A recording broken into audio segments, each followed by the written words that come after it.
ಮೋರ್ಚಾದ ಸಾಗರ ಕ್ಷೇತ್ರದ ಅಧ್ಯಕ್ಷ ದುರುದ್ದೇಶದಿಂದ ಒಂದು 10-15 ದಿನ ಕೆಳಗೆ ಒಬ್ಬ ಸಂಜಯ್ ಯಾನೆ ತಿಮ್ಮಪ್ಪ ಅಂತೇಳಿ ಓಸಿ ಕೇಸ್ ಮೇಲೆ ಅಂತೇಳಿ ಅರೆಸ್ಟ್ ಮಾಡ್ಕೊಂಡ್ಬಂದು ಅವನಿಗೆ ಹೊಡೆದು ಬಡ್ದು ವಿನೋದ್ ರಾಜ್ ಹೆಸರು ಹೇಳಲೇಬೇಕು ಅಂತೇಳಿ ಬಾಯಿ ಅವನ ಹೆಸರು ಹೇಳಿದಂಗೆ ಹೇಳೋರ್ಗೂ ಬಿಟ್ಟಿಲ್ಲ. ಆ ರೀತಿ ಹೊಡೆದು ಬಾಯಿ ಬಿಡಿಸಿ ಕೇಸ್ ಬುಕ್ ಮಾಡಿ ದುರುದ್ದೇಶದಿಂದ ಗಡಿಪಾರನ್ನ ಮಾಡಿದ್ದಾರೆ. ಸುಮಾರು 4 ವರ್ಷದ ಕೆಳಗೆ ನಮ್ಮ OBC ಮೋರ್ಚಾದ ತಾಲೂಕು ಅಧ್ಯಕ್ಷ ವಿನೋದ್ ರಾಜ್ ಬೇರೆ ಬೇರೆ ಕೇಸ್ಗಳು ಇತ್ತಂತೆ.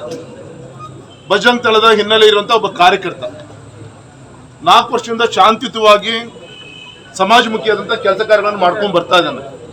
OBCಯ ಧ್ವನಿಯಾಗಿ ಕೆಲಸ ಮಾಡ್ತಾ ಇದ್ದಾನೆ. ಹಾಗಾಗಿ ಏನಾದ್ರೂ ಮಾಡಿ ಈ ಚುನಾವಣೆ ಸಂದರ್ಭದಲ್ಲಿ ರಾಜಕೀಯವಾಗಿ ಬಿಜೆಪಿ ಶಕ್ತಿಯನ್ನ ಕುಂದಿಸಬೇಕು ಅಂತೇಳಿ ಒಂದೇ ಒಂದು ದುರುದ್ದೇಶ ಇಟ್ಕೊಂಡು ಪ್ರೀ ಪ್ಲಾನ್ಡ್ ಆಗಿ 15 ದಿನ ಕೆಳಗೆ ಅವರ ಸ್ನೇಹಿತರಂತ ಸಂಜಯ್ ಯಾನೆ ತಿಮ್ಮಪ್ಪ ಅವನ ಅರೆಸ್ಟ್ ಮಾಡ್ಕೊಂಡ್ ಬಂದು ಸರಿಯಾಗಿ ಹೊಡೆದು ನೀನು ವಿನೋದ್ ರಾಜ್ ಹೆಸರನ್ನ ಹೇಳಬೇಕು ಅಂತ ಹೇಳಿ ಹೇಳಿಸಿ ಅದಾದ್ಮೇಲೆ ಒಮ್ಮೆ ಕೇಸ್ ಬುಕ್ ಮಾಡಿಕೊಂಡು ಈ ರೀತಿ ಪ್ರೀ ಪ್ಲಾನ್ಡ್ ಆಗಿ ಪೊಲಿಟಿಕಲಿ ಮೋಟಿವೇಟೆಡ್ ಆಗಿ ದುರುದ್ದೇಶದ ಇವತ್ತು ಮಾಡಿ ಕೋರ್ಟಲ್ಲಿ ಬೇಲು ಕೂಡ ತೆಗೆದುಕೊಳ್ಳಿಕ್ಕೆ ಅವಕಾಶ ಇಲ್ದಂಗೆ ಮೊನ್ನೆ ಈ ರೀತಿ ಒಂದು ಗಡಿಪಾರನ್ನ ಮಾಡಿ ನಿನ್ನೆ ರಾತ್ರಿ ಏಕಾಏಕಿ ಒಂದು ಜೀಪಲ್ಲಿ ಕೂರಿಸ್ಕೊಂಡು ಹೋಗಿ ಬೀದರ್ ಕರ್ಕೊಂಡು ಹೋಗಿ ಪ್ರೊಡ್ಯೂಸ್ ಮಾಡುವಂತ ಕೆಲಸವನ್ನು ಮಾಡಿದ್ದಾರೆ. ಅಂದ್ರೆ ಈ ರೀತಿ ಈ ಪ್ರಜಾಪ್ರಭುತ್ವ ವ್ಯವಸ್ಥೆಯಲ್ಲಿ ಈ ರಾಜಕೀಯ ವ್ಯವಸ್ಥೆಯನ್ನ ಏನು ಇಂದಿರಾ ಗಾಂಧಿ ಅವರ ಕಾಲದಲ್ಲಿ ತುರ್ತು ಪರಿಸ್ಥಿತಿಯಿಂದ ಹೇರಿ ಪ್ರಜಾಪ್ರಭುತ್ವ ವ್ಯವಸ್ಥೆ ಉಳಿಯುವಂತ ಕೆಲಸವನ್ನ ಮಾಡಿದ್ರು. ಅದೇ ದರ್ಪವನ್ನ ಅಧಿಕಾರದ ಮದದಿಂದ 135 ಶಾಸಕರು ಗೆದ್ದಿರುವಂತ ದುರುದ್ದೇಶದಿಂದ ಈ ರೀತಿ ನಮ್ಮ ಪಕ್ಷದ ಒಬ್ಬ ಕಾರ್ಯಕರ್ತರ ಮೇಲೆ ದುರುದ್ದೇಶದಿಂದ ಈ ರೀತಿ ಅಂತ ಮಾಡ್ತಾ ಇದ್ದಾರೆ. ಹಾಗಾಗಿ ಸಂದರ್ಭ ನಾವು ಖಂಡಿಸ್ತೇವೆ.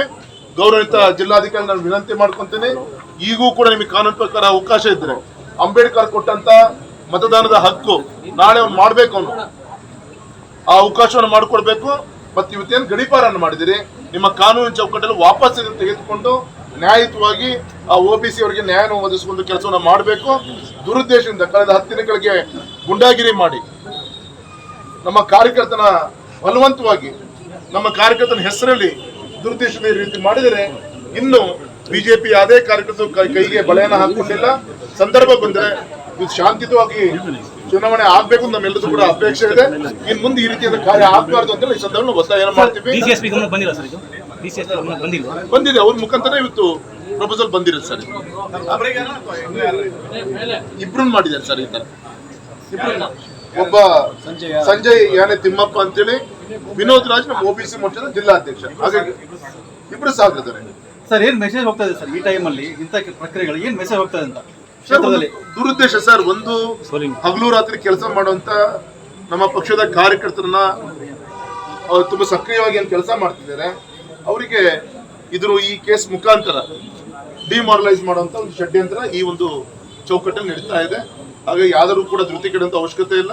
ಇಲ್ಲಿ 4-5 ಜನ ಗೌರವಿತ ನಮ್ಮ ನಾಯಕರುಗಳು, ನಮ್ಮ MLCಗಳು, ನಮ್ಮ ಶಾಸಕರಿದ್ದಾರೆ, ದೇವದುರ್ಗವಂತ ಮುಖಂಡರುಗಳಿದ್ದಾರೆ.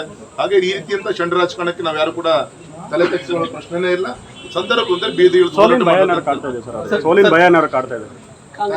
ಹತಾಶೆ ಭಾವನೆ ಸರ್. ದಿನ ಗೌರವಿತ ಪ್ರಧಾನಮಂತ್ರಿಗಳು ಬಂದು 1.5 ತಿಂಗಳು ಆದಂತ ಈ ಒಂದು ಕ್ಷೇತ್ರದ ಒಂದು ಟೇಕ್ ಆಫ್ ಏನಿದೆ ನಮ್ಮ ಚುನಾವಣೆದು ಅದು ಸಹಿಸಿಕೊಳ್ಳದೆ